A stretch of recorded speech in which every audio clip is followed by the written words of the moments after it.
This is Wawa, a U.S. convenience store with locations around the East Coast. Across Pennsylvania, New Jersey, Delaware, Maryland, Virginia, Florida, and Washington, D.C., there are over 950 Wawas, almost 80% of which are also gas stations.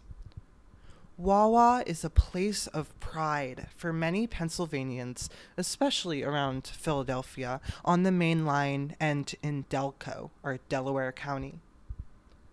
I would describe Wawa as a combination of a 7-Eleven and a Dunkin' Donuts, but if I did, then Wawa goers would proclaim that Wawa is far above those chains, flying and honking in a league of its own.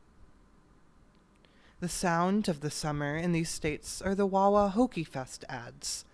They play on television and radio over and over. If you've been to the Jersey Shore during the summer, especially in the last 15 years, I'm sure you've seen people downing Wawa Hokies by the seaside. If you live outside the Wawa craze, but you want to understand just how fanatical these people are, take a look at the Wawa Reddit. When a Wawa newcomer posted about their lackluster experience at a Maryland Wawa, these were some of the comments. First off, you're ordering shit that's way too complicated for Maryland. Wawa is HQ'd in PA, so naturally, our Wawas are a little better. That being said, stick to the hoagies. No need to get fancy. You're hungry and got $6? Wawa's got you. You're drunk as a skunk and got $6? Wawa's got you covered. Try their Sizzlies. It's a fucking religious experience. Their store brand iced tea is goddamn delicious. Hers potato chips are outrageously good. Tasty Cake products are like legal crack. My fanaticism surrounding Wawa is the hoagies. They're consistently good at a very fair price. I get some lemonade iced tea, some Hers salt kettle and vinegar chips, and I know my meal's gonna be as good as any Wawa at any hour. Not to mention, they're open 24 hours a day. I grew up with Wawa. I feel welcome there. It's like they're a part of my family. What is the best about Wawa is their endless selection of fountain drinks and their house-made teas and juices, their sizzle sandwiches on the warmers at checkout, fresh ones made on request. Their coffee, comparing it to Dunkin', is DARP, full DARP. Wawa shits on Dunkin' all day. Wawa also has some homemade smoothies, frozen drinks, and hot sides that are amazing. The soups and mac and cheese are awesome at Wawa. The fact that you can go in at most times during the hot season and buy 3 half-gallons of tea or juice for $5 frickin' is frickin' awesome. Wawa is a religious culture here in New Jersey. Hot dogs! Quarter pound with honey mustard and ketchup. Stuffed pretzels? Sweet cream cheese. The only place that carries Hers honey barbecue chips with the badass bee on it. Huh? Also, everything mentioned above. You can't walk in there with expectations. I've learned every Wawa is different. I myself am not completely innocent of this fanaticism. In fact, I've kind of inherited it. My dad goes to Wawa 2 to 3 times a day and is on a first-name basis with the employees at the Wawa in my hometown. I have been known to convince unsuspecting friends to drive 4 hours each way from Providence to Hackensack, New Jersey for a Wawa run. Wawa does not advertise their earnings or any number describing their profit from petroleum internally. A Philadelphia Magazine article from 2011 called "It's a Wawa World" says that Wawa, quote, sells close to 1.4 billion gallons a year from 297 locations, end quote. By extrapolating from that figure, I can use the current number of Wawa gas stations to determine their yearly petroleum profit.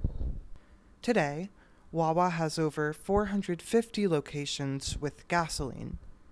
This means Wawa sells around 2,121,212,121 gallons of gas a year.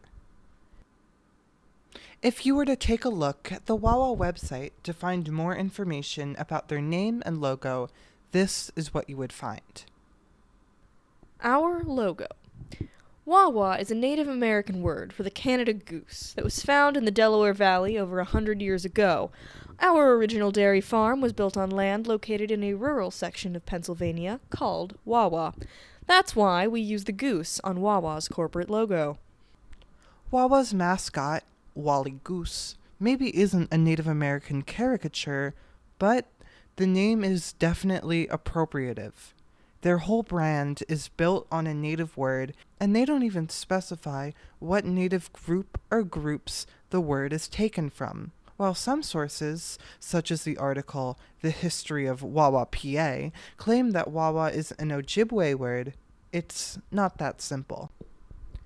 The Algonquian language branch is a group of approximately 35 native languages used by different native nations, because they share origins in what is called Proto-Algonquian.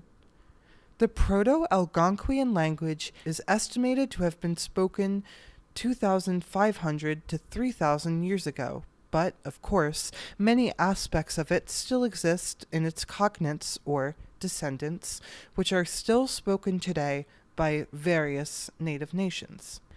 Here's a map showing the pre-colonial locations of some of the native groups that share Algonquian as a proto-language. The Proto-Algonquian Dictionary is a website that allows you to search for words in the reconstructed Algonquian language, as well as its cognates. According to the dictionary, Wewe is the word for snow goose in the Cree cognate of Algonquian. The dictionary also says that Wewe is the word for goose in the Ojibwe cognate. So while Wawa is similar to several words for goose across Algonquian cognates, Wewe from Ojibwe is the closest to Wawa. It seems like Wawa is actually a mistranslation of this word. The Ojibwe, Ojibwa, or Anishinaabeg are a native nation that have a population of 175,000 people, most of which live around the Great Lakes in Canada, Wisconsin, and Minnesota. There are around 5,000 speakers of the Ojibwe language, also called Anishinabem, Ojibwe Mowin, or Chippewa. This number is thanks to language revitalization efforts within the Ojibwe Nation. The Ojibwe People's Dictionary is a project created through the collaboration of many people from the Department of American Indian Studies at the University of Minnesota, the Minnesota Historical Society, and an advisory council of Ojibwe speakers. The dictionary encompasses various dialects and region-specific pronunciations. The dictionary also links the bios of the speakers next to their voice clips as a way of paying respect to the elders that are sharing this information. The Ojibwe People's Dictionary is a powerful tool in the project of language revitalization. The online dictionary makes language information immediately shareable for Ojibwe people while partially embodying traditional forms of passing knowledge, with the elders' voices and biographies being linked on every entry. On language revitalization, the website also says, Ojibwe people understand that fluent speakers of the language have a wisdom that represents an accumulated knowledge of many generations. The Ojibwe language can explain why we must respect the earth and take responsibility for caring for the land, water, and its resources. It is the antidote to global climate change, environmental destruction, and unhealthy lifestyles.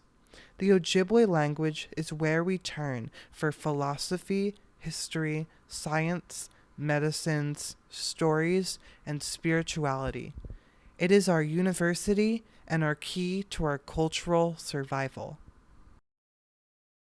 Recently, when I visited the town in Pennsylvania where I grew up, a few days before Native American Heritage Day, I came prepared to go into Wawa. I printed a stack of cards with the Wawa logo.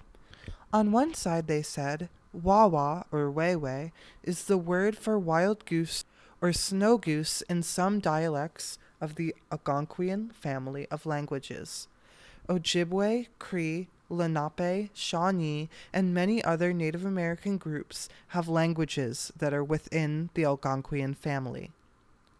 The other side reads, in 2021, motor fuel accounted for around 60% of all convenience store sales in the U.S.